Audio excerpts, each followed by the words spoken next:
Hello and welcome to another knitting pod. I am Lena. Thank you for being here with me today. It has been a hot second since I sat in this spot and podcasted. It's just been a really chaotic year so far. And I don't know, I'm trying to find a new balance in my life, and it's not been the smoothest journey, but here I am. And if you are here, thank you. Seriously, it means so much to me, those of you who are still coming back and maybe checking in if I have a new episode. But anyway, let's get into some knitting, shall we? We will catch up on life at the end of this pod if you are up for it. If you've been watching the last couple of episodes, my irregular taping schedule, I've been doing socks a ton, and it's just kind of been a placeholder for me in my knitting life. I think it's just been life supports. I don't think since I started knitting 5 years ago, I have ever lost my knitting mojo. But man, I really did lose my knitting mojo this year. It's just been really hard to, rebalance. And I've been really searching for how to keep my knitting life alive. And anyway, we can talk about that later. Let's talk about what I've actually been knitting, and that is a shawl. And if you know me, you know I love shawls so much. This is the Feelgood shawl by Andrea Mowry. It is not a new release. It came out, I don't even know when, maybe last year or maybe the year before. I always thought it was beautiful, and I was very drawn to it because she knit it out of Wandering Flock yarn. And I've always loved Wandering Flock. But I really wasn't thinking I would ever knit a fully brioche shawl. Sorry, I have really bad allergies right now. So my nose looks like I'm sick, but I'm not. It's just allergies, and my nose, I feel like I'm constantly going to sneeze. It has been raining a ton here, and everything is gorgeous and blooming. It's mind-blowingly beautiful, but oh my goodness, it's all landing very itchy for me.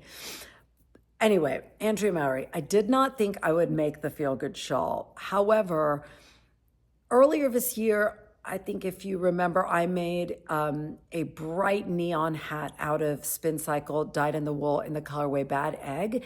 And I just started getting kind of obsessed with neons, and particularly Wandering Flock. They do such a spectacular job with color. They do color in a very different way than any other dyer.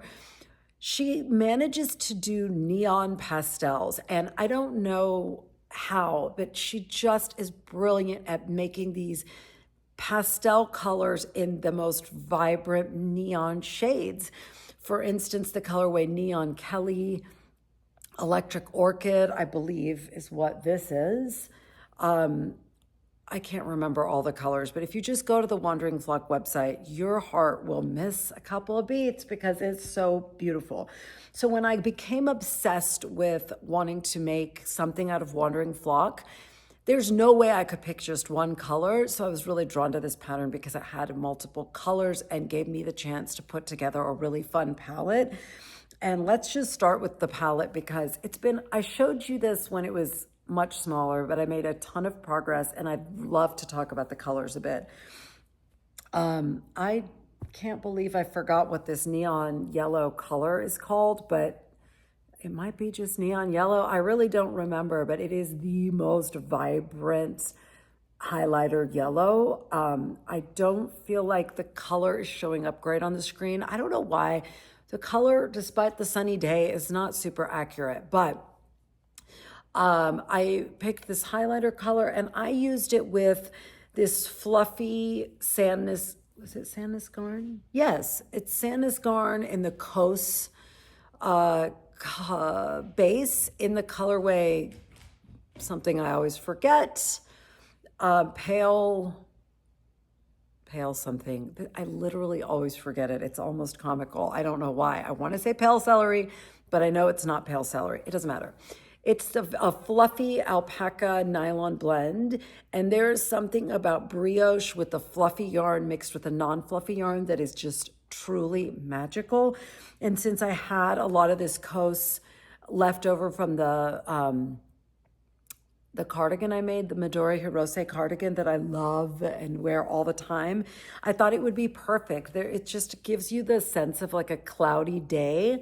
So this side you can see more of the sun, the sunny yellow color, and then in the background, that soft cloud-like effect that it gives. Honestly, unexpectedly, I like this side better, this side with the yellow as the background.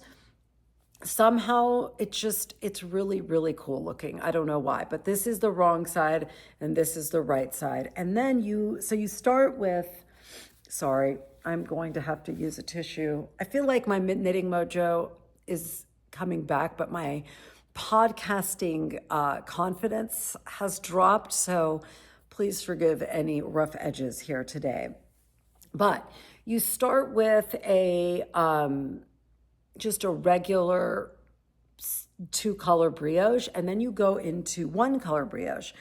I have to say, I have never done 1-color brioche before. Here it is. It was more fun than I could ever have imagined. And it really, now that I'm thinking about it, is single-handedly responsible for me getting my knitting mojo back, because it was a new thing, but not like so new that it was difficult. But once I realized with two color brioche, you have to knit each row twice, but you're sliding. With 1-color brioche, you are still knitting each row twice, but you're doing it by slipping half the stitches, and then on the second pass, you just turn and you're slipping the other half of the stitches. And you never have to purl. It's all brioche knit. Oh my gosh, it just had the most lovely rhythm, and you're still getting that super squishy fabric. Complete convert. I loved 1-color brioche. I just think it's so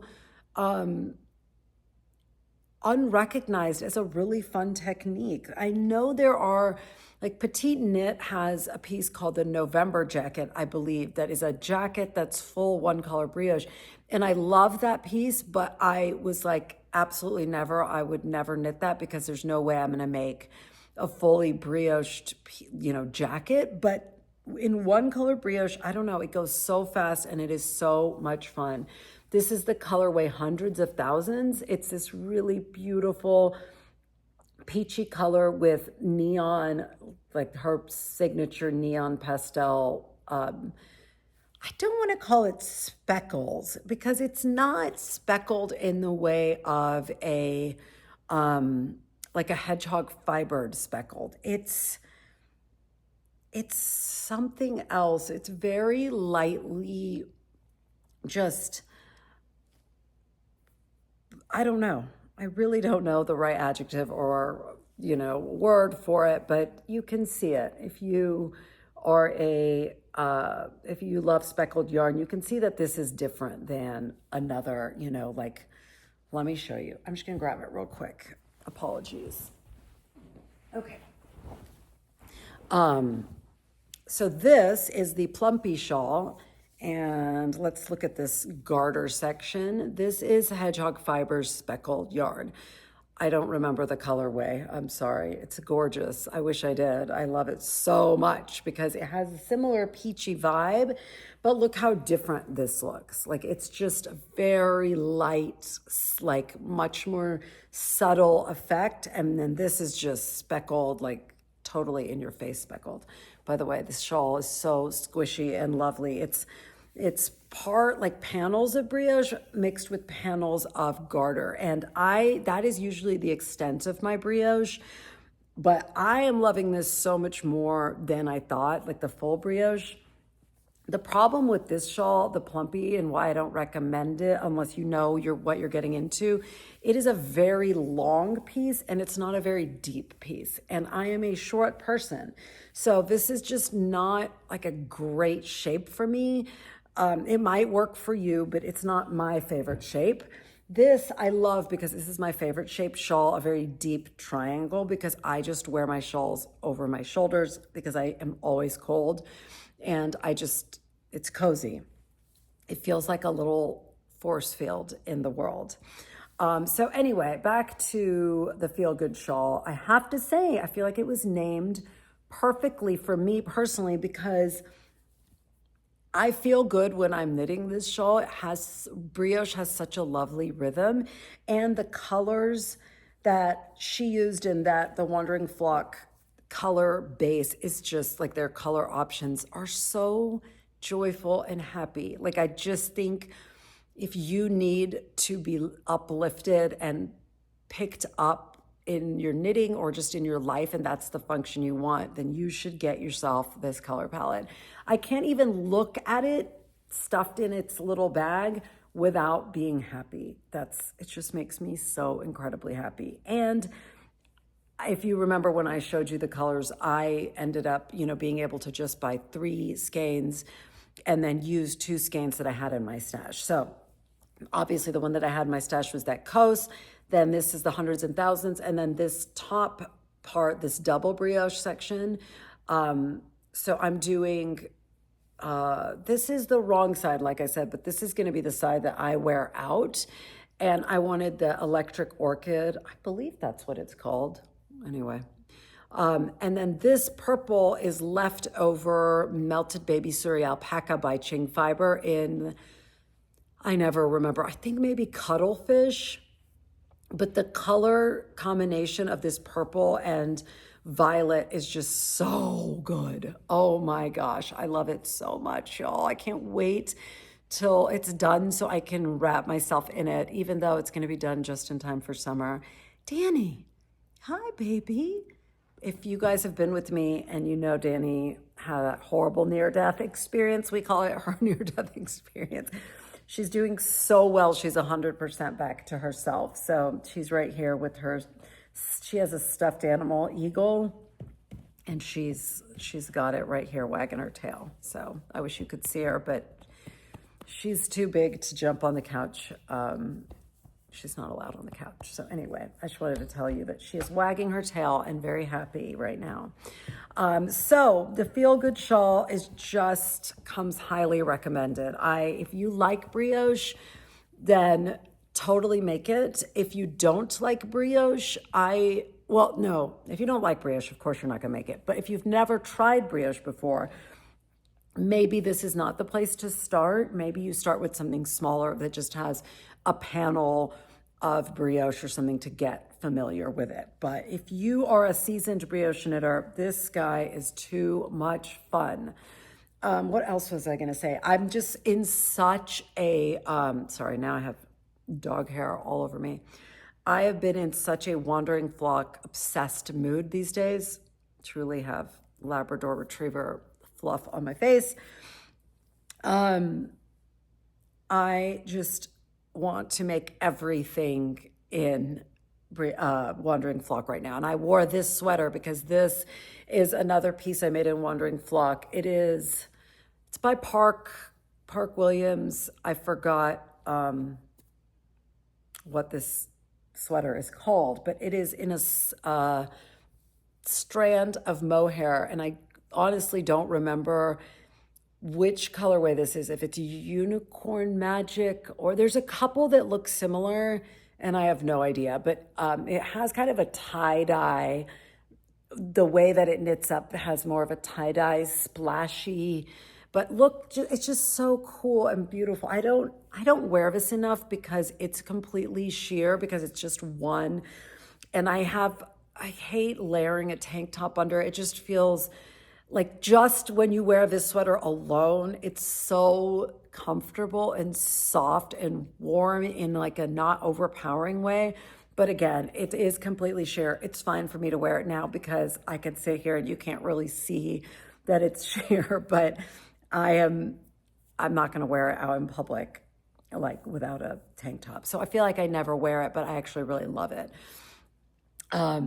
I highly recommend their mohair. It's just so soft and fluffy and comfortable and not itchy against the skin. So the other thing I did want to say is, when I had talked about this before, when it wasn't so big, someone had said that they didn't like the garter edge, and I can see why. Like, it is different, but I love it.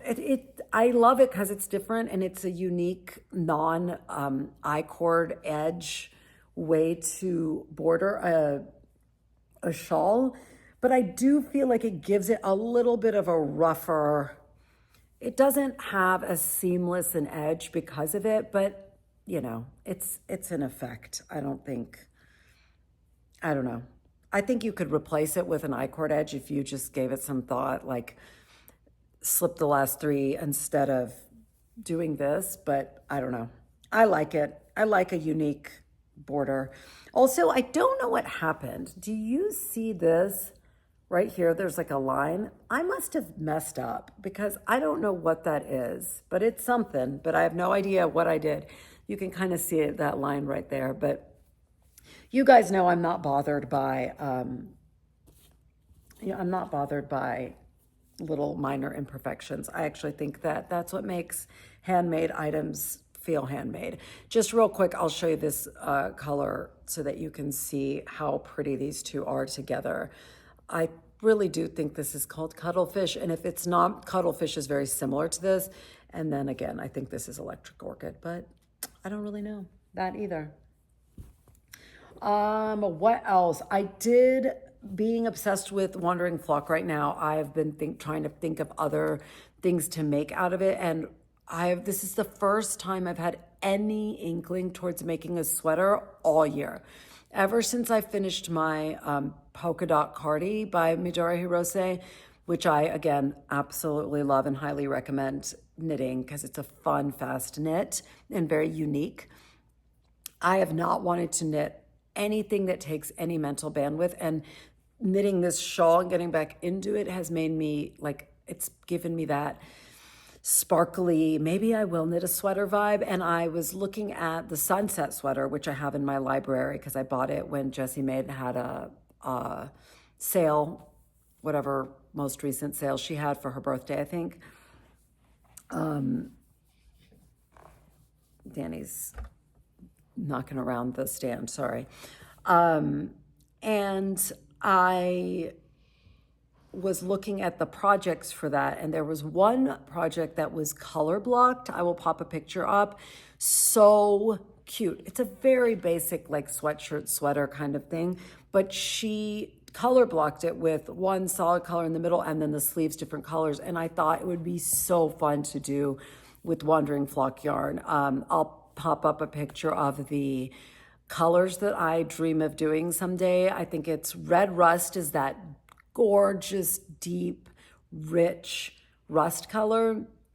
And then Petal is the really, really, really barely there pink. And I think the third one is Electric Orchid. I just think these three colors are so glorious together, which again, not only does she do those pastel neon colors really well, she does some really beautiful colors to ground, like this Red Rust. She does a really gorgeous navy. She does some, just some earthier colors that can be used to build a really cool color palette to balance out the brighter colors. I just think Geraldine from the Wandering Flock is awesome. Oh, the other thing I wanted to say about this yarn, it's almost too good to be true soft. It is so incredibly squishy and gorgeous that I am very, very curious if it pills. I hate pilling. I think it just makes it look so worn out and shabby. And when something pills really early, it makes me upset. So I am going to see if this shawl starts to show wear and tear really quickly. And if it does, I might not make a sweater out of it because this is expensive yarn. However, it does specifically say pill resistant in their description. So if you have any Wandering Flock experience, I've never heard, I've looked in the project pages, I've never read anything that it particularly pills, but I wouldn't be surprised. I would say that this Wandering Flock is the polar opposite in feeling as a Spin Cycle. If you find Spin Cycle to be very rustic, very woolly, this is the opposite. Which is weird because Spin Cycle is still, most of their yarn is superwash, but it's not like a superwash that feels really merino-y, and this just has such a soft hand. I love it so, so much. So yeah, that is that piece that has reignited so much knitting joy in my life. I feel like when I'm not knitting, when I'm not even wanting to knit. So all year, really, it's felt like knitting, I have to force myself to do it. It's like, it didn't feel, it didn't have any pull. I found myself wanting to read if I had free time, which was very few and far between, but just knitting was not, and it felt so foreign to me because in the past, knitting, it's just if I'm not knitting, I'm thinking about it. If I wasn't knitting, I was looking for new patterns, new colors to, reignite my, knitting joy. I just felt like it was empty and it was really sad. And I found that I was so much grumpier. I felt like I was more short-tempered. I felt like very preoccupied with schoolwork and a lot of really heavy topics and challenging problems, and just not able to switch it off. And I think that's normal. This was my first year going back to school, and first quarter of social work was an adjustment. And now I'm in the second quarter, and I feel like I've realized I cannot give it all to school and be happy, because that's just not the only thing I have in me. And keeping alive my love for beauty and color, and like knitting is my form of play. It is like my youthful energy. For instance, the other day, my daughter and I were in the car and we were talking. She is like completely obsessed with friendship bracelets, as I was when I was her age. I think they're just perfect for her because they're small projects. She likes to make them for her friends. She likes to make them for herself. She loves to look for new patterns, challenging patterns, and make them. And she loves the play of the color and stuff. And we had this 35, 40-minute conversation about friendship bracelets in the process. And I just realized like that joyful energy that is completely purposeless. Like nobody needs to knit a sweater, right? Nobody needs to make a friendship bracelet. We do it for the joy of making. And that is so valuable. And I've always known it's valuable, but honestly, it wasn't until I lost it this year and really felt like something is wrong with me. I don't feel like myself. I was like, am I going through perimenopause, or is that like a hormonal thing that's making me super grumpy? And then once I started knitting the shawl, I realized, no, it's not hormonal. It's that I am not striking balance in my life, and I'm not making space for happiness and joy. And I think no matter what is going on in the world and our lives, it's the world and school became more serious and heavy, I felt like it was all the more reason that I needed to keep my love of color and making alive. And whether that's through, my daughter and I love to do coloring books together. So we got these really cute coloring books that some of the adult coloring books are like these hyper intricate scenes and they're awesome and gorgeous, but sometimes you just want like a less intricate thing. So I found us these coloring books that are these adorable kind of tableaus with, little bears having tea. And so they're very rounded, adorable scenes, and they're more like chunks of color rather than tiny, intricate things. We both have found a lot of joy in getting out our giant we have this big case that folds out. It has hundreds of colored pencils in every shade. And so we sit down together and color with that, and just like, it is so much fun. And it gives me that spark of joy with color that keeps my creative life alive. So right now, I am just really committed to making time every day to knit, whether it's this or the other project that I'm working on that I'm not going to show you this week. But I just think whatever it is, if what you're doing is not working, try something else. If socks are burning you out, knit a shawl. Even if you feel like you're not a shawl person, let me let you in on a little secret. Shawls are really just portable blankets. And if you just leave them out in your house, when you sit down to talk to your husband or your friend or whoever with a cup of coffee, wrapping yourself in a shawl just adds to the coziness. So I have all my shawls out all the time. Not all of them because there's too many, but I'm always grabbing a shawl no matter what. So I highly recommend shawls are fabulous for process because you're not worried about gauge, you're not worried about fit, and you can gift it if you're not going to wear it. They're just a really fun, creative way to, bring a new technique or new colors or a new to you yarn like into your life. And it can really, I just think knitting offers so many ways to reinvent itself to you. And I think it's lovely to take those opportunities. So that has been a huge revelation to me, and I'm really grateful for it because I'm always, I don't know, when something feels valuable in and of itself, I will make time to do it. And realizing that this was a worthy endeavor really, I don't know, it was just a good thing for me. So that is all the knitting gab I have this week. I have also been reading and watching some good shows, and since it's been a long time since we did the end of the podcast with books and show recommendations, let's do it because I was so in the mood to do just a normal podcast where I sit in this spot, and it's been too long. So let's talk about books and shows real quick. Let's start with shows. We watched White Lotus. I was very disappointed. I am a huge White Lotus fan to the point where Danny ran off with her eagle, and now I think she's going to go look for something naughty to do, and we all know that that doesn't end well, but I'll keep my ears open for her.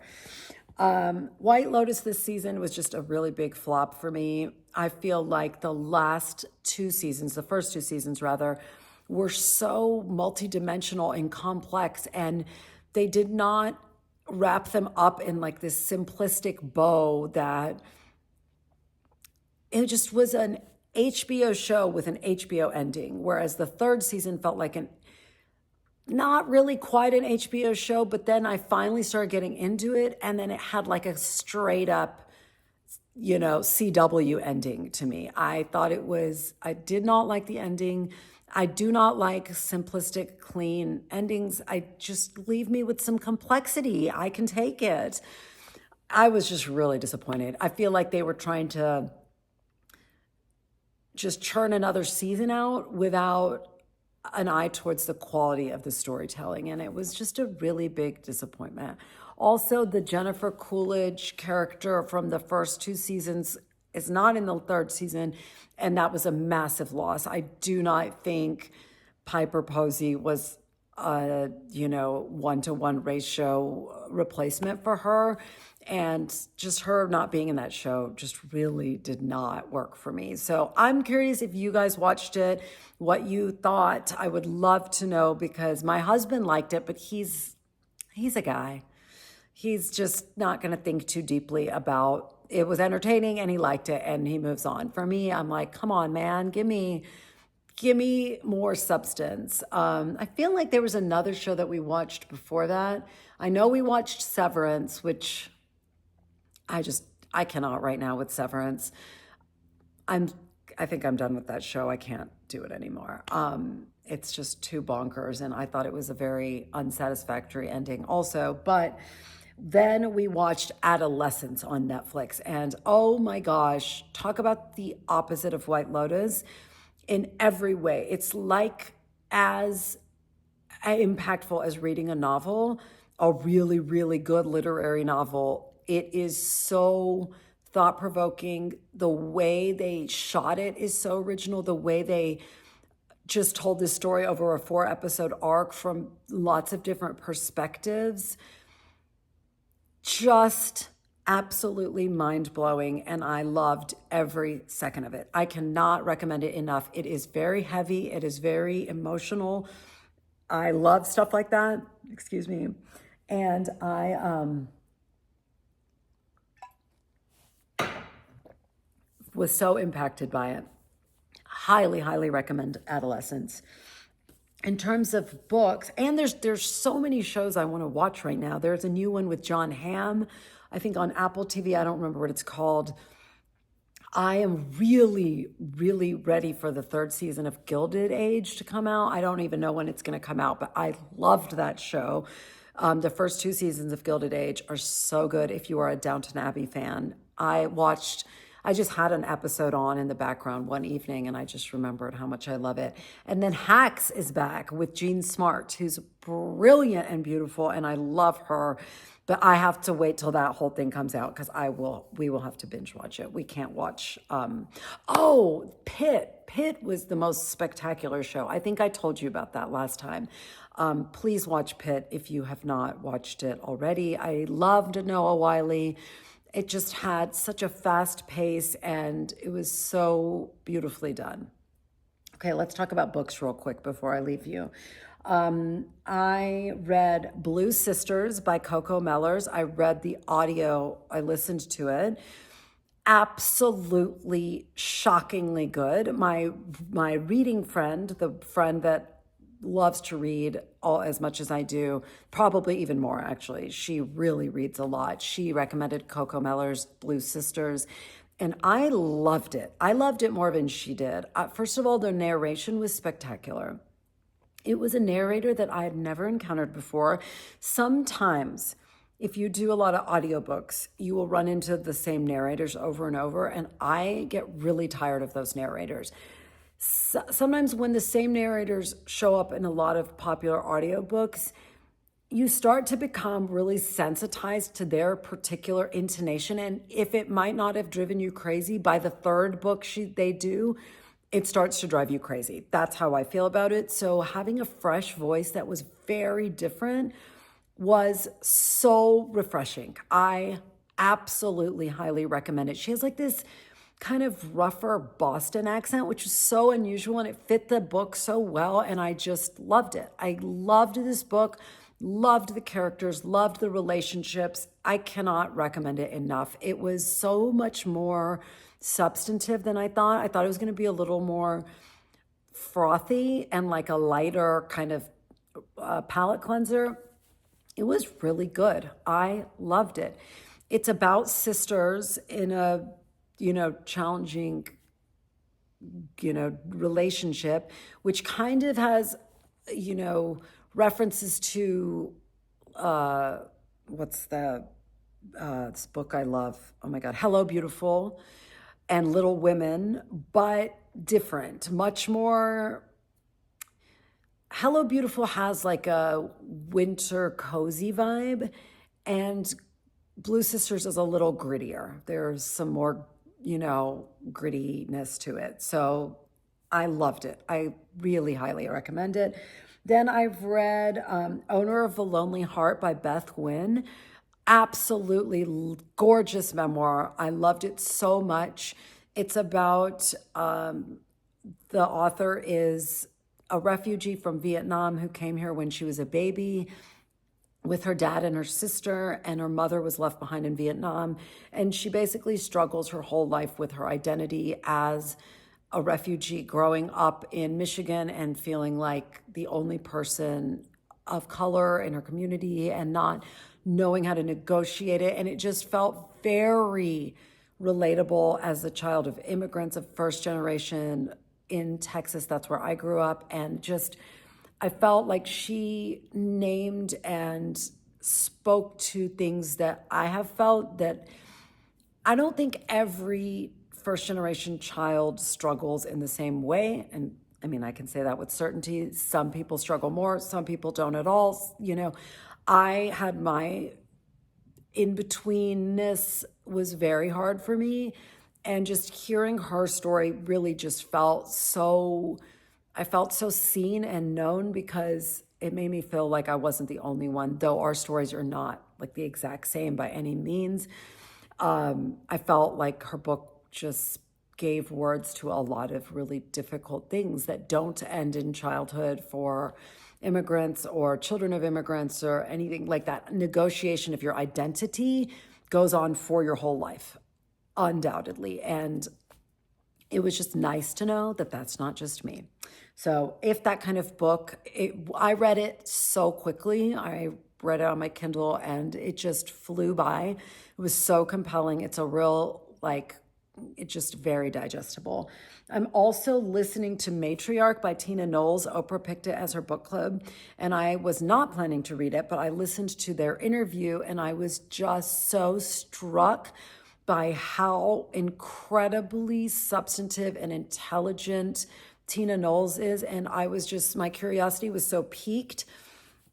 And it is a very long book. I think it's a 17-hour audiobook, but I am reading it just like I'm knitting this brioche shawl with no end. Like, I'm not looking towards finishing it. I'm just reading it when I feel like it and letting it just be a long-term background thing. So I'm also, I have a lot of books. I don't know why. I've just kind of come alive with books and knitting again. So I'm just kind of devouring a lot of things. Don't Look for Me by Wendy Walker. It is a just kind of, to me, in the pile of mysteries that just scratch that itch of a compulsive read that kind of speeds along. The narrator's a little over dramatic at times, but it's fine. I got it off Libby, so it's a great contrast to Matriarch, which is a much, like, I can't listen to books like that a lot of time. I need it like in small doses. So Don't Look for Me is like a, a more mystery, easy to digest. There's a lot of heaviness in, sorry, this is like really hurting my ear. There's a lot of heaviness in Matriarch. There's a lot of unbelievable stuff in her past as a child that's so, difficult to hear. And so I can't take that in heavy doses. So, all right, my friends, that is all the time I have today. Unfortunately, I could sit and chat with you for so much longer, but I really appreciate you. Please, I'm going to try my best to stick to a Friday schedule, even once every other week. I cannot guarantee regularity right now because my life is not regular. School is still taking up a ton of time and bandwidth. I feel like I'm getting better, but it's a real crazy time. The kids only have like 2 weeks of school left, and it's just tournament season and traveling for my son, and it's all sorts of crazy. But my heart is always here, and I will always show up when I can because I love to talk about knitting and life and books and shows and all that good stuff with you. If you have ever hit a knitting slump, I feel you, but do not let your beloved go. You got to keep showing back up because knitting certainly gives us things that we cannot find other places. So I just think I'm always so grateful for knitting, and right now feel all the more grateful for knitting after having gone through a period where not having it be a big part of my life really negatively impacted me. So it is just, I know right now, a little more front and center while I rekindle that flame. So, all right, y'all, I will see you soon. I hope, please leave me a comment. I will try to write back, and I will see you next time. Bye.